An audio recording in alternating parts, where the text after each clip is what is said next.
Et salut les Ray, on se retrouve aujourd'hui pour ma deuxième vidéo KitKat parce que la première elle est pas passée, mais donc voilà, c'est parti. Alors dans cette vidéo, rapidement, je vais vous expliquer les bases de la librairie Tkinter. Alors Tkinter, qu'est-ce que c'est?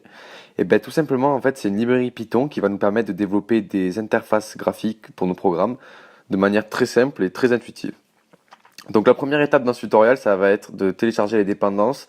Alors moi, pour les besoins de la vidéo, je l'ai déjà fait, donc je vais pas le refaire.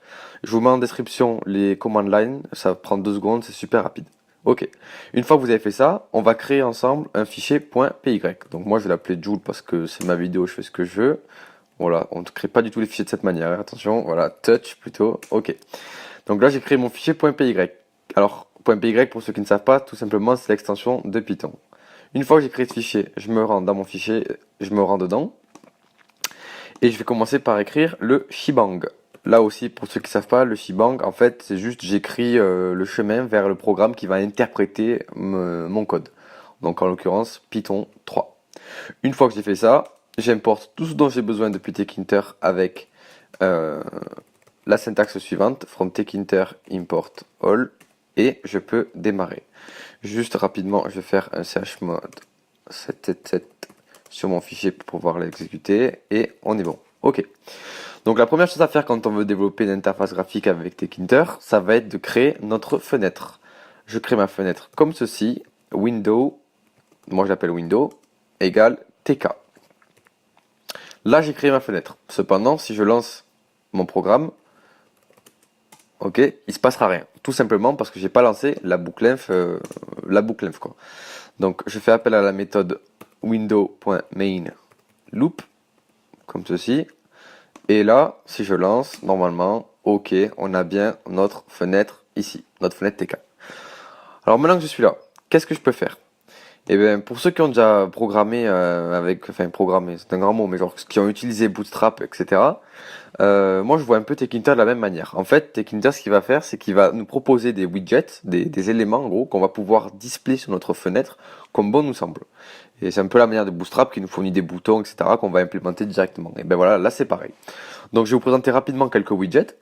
Donc, le widget de base qui va être simplement le texte à afficher, qui se déclare de cette manière, label, avec un premier argument notre window, et un deuxième argument le texte qu'on veut lui afficher. Moi, je vais mettre Joule en Y pour rester dans le thème.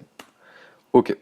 Là, j'ai créé mon texte, mais je ne l'ai pas encore affiché. Pour l'afficher, je fais appel à sa méthode pack, et ça, automatiquement, ça va l'afficher sur ma fenêtre. Ok. Là, j'ai bien mon Joule en Y. Bon, c'est tout petit, je suis désolé pour ceux qui ne voient pas, je peux pas zoomer, mais j'ai bien marqué Joule en Y. Ensuite, qu'est-ce que je peux vous montrer? Les boutons. Les boutons, bouton pareil, button. Voilà, la même manière, window. Un texte que je vais afficher dessus, je vais mettre un clic ici, parce que j'ai pas d'inspi. Clic ici. Et là, cependant, il prend un troisième argument qui va être en fait la fonction à appeler en gros lorsque ce bouton va être activé. Donc pour celui-ci, je vais lui mettre une fonction de base qui va être simplement quitter la fenêtre. Donc j'appelle à une méthode. Là, je mets une méthode propre à Windows, mais vous pouvez créer vos propres méthodes pour l'appeler quoi. Ok, pareil, je le pack. On va voir rapidement ce que ça donne. Ok, j'ai bien mon bouton ici. Et si j'appuie sur clic ici, voilà, on a bien notre window qui disparaît. Je pourrais vous en montrer un petit dernier. Qu'est-ce que je pourrais vous montrer? Ouais, un qui est un petit peu plus tricky, mais qui reste vraiment très très simple à utiliser. Ça va être les text box. En gros, là où on rentre du texte.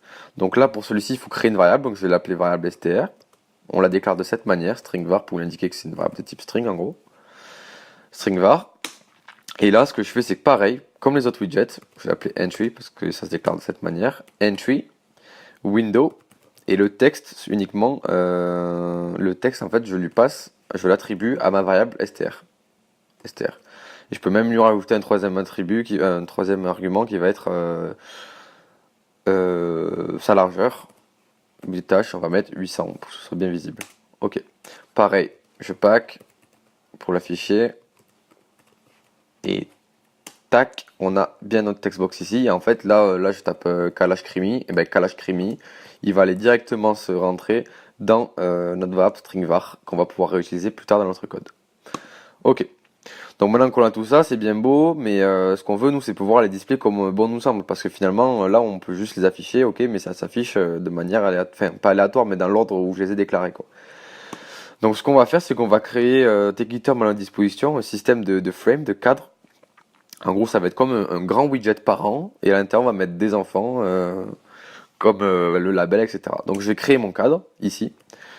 Cadre, ça se déclare de la même manière qu'un widget. Donc frame, premier argument, ma window. Deuxième argument, sa hauteur. Je vais mettre 365, bon, je vais mettre 200. Et en WDTH, je vais remettre 800. Ok, et je peux lui mettre des borders aussi. Enfin, voilà, l'écart entre lui, en gros, le frame et la bordure de la fenêtre. Donc je vais lui mettre 20. Voilà, simple, efficace. Ok, une fois que j'ai ça, ce que je vais faire, c'est que je vais le pack aussi, à la manière d'un truc. Seulement là, pour le pack, je vais lui dire fill. Fill, en gros, il va remplir l'espace qu'il lui a attribué. De quelle manière il va remplir cet espace. Donc, où je fais X, donc il prend tous les X en largeur, ou Y, il prend tous les Y en hauteur, ou both, pour ceux qui sont nuls en anglais, ça veut dire les deux, tout simplement. Là, je fais ça, et si je lance, là, j'ai un cadre. Donc là, dans mon, j'ai créé mon frame. Ok. Une fois que j'ai ce cadre, qu'est-ce que je vais faire? Eh ben, je vais mettre en gros des éléments à l'intérieur. Et ben, on va faire un test. Je vais créer un nouveau label. Je vais l'appeler text 2 égale label. Sauf que là, au lieu d'y mettre la window, et ben, tout simplement, je vais lui mettre mon cadre. Voilà, cadre, texte. On est là, poulet. Et là, si je pack mon truc, text2.pack, il va s'afficher normalement dans le cadre. Ok, donc là il s'affiche bien dans mon cadre, ici. Maintenant, pour le déplacer comme bon me semble, et bien tout simplement, ce que j'ai à faire, c'est de mettre des arguments dans ma méthode pack, qui va être le side. Et en gros, je vais mettre top, left, right, etc. Donc là, je vais mettre right, pour que ce soit parlant. Right. Et si je fais tac comme ça, et bien on est la poulet qui est partie à notre droite. Donc voilà, c'est quelques fonctionnalités de base pour Tekinter. Vraiment, c'est très rapide, c'est un grand survol pour vous mettre un peu l'eau à la bouche, même si je pense pas que ce soit le cas, mais voilà. Et je vous laisse de votre côté vous renseigner si ça